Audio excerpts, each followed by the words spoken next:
Well, a second trial in the death of Freddie Gray is set to begin this week. Edward Nero, unlike Officer William Porter, is charged with misdemeanors, not felonies. His fate could lie in the hands of the judge and not a jury. WJZ is live tonight in West Baltimore, where the arrest for Freddie Gray took place.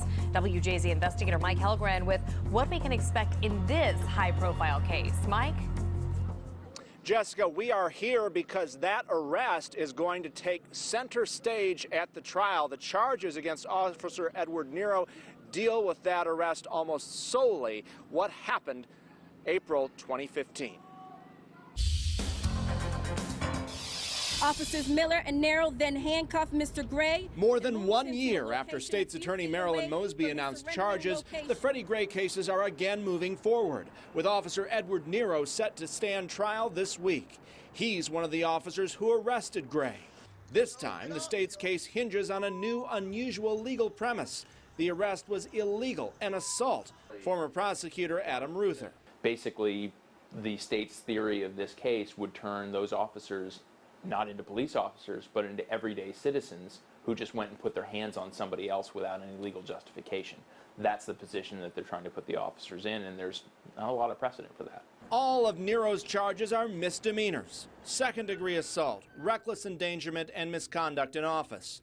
Unlike in the first trial of Officer William Porter, the focus won't be on Gray's broken neck, but instead on the arrest. Porter faced felony charges for not getting Gray medical help. In Nero, the question is, was the arrest legal? The state contends it wasn't, that the knife police found Gray carrying was legal. You can expect lawyers to argue seatbelt policy. As with Porter, prosecutors believe Nero should have ensured Gray was buckled in the van. Not only does the state have to prove that Officer Nero recognized the risk in not seatbelting Freddie Gray in, but they have to prove that what Officer Nero did after he recognized that risk was outside of what a normal, reasonable person would have done. Different this time, it's likely Judge Barry Williams alone will decide the case, no jury. It's a risky decision that's Officer Nero's to make.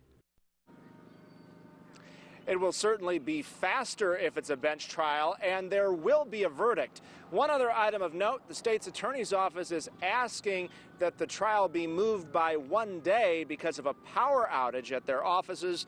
There's supposed to be a hearing tomorrow morning to hash out last-minute motions. Live in West Baltimore, Mike Hellgren, WJZ Eyewitness News. Okay, Mike, thank you. And stay with WJZ for the latest developments in the Freddie Gray case, the trials of the officers charged, and how the city is still recovering 1 year later.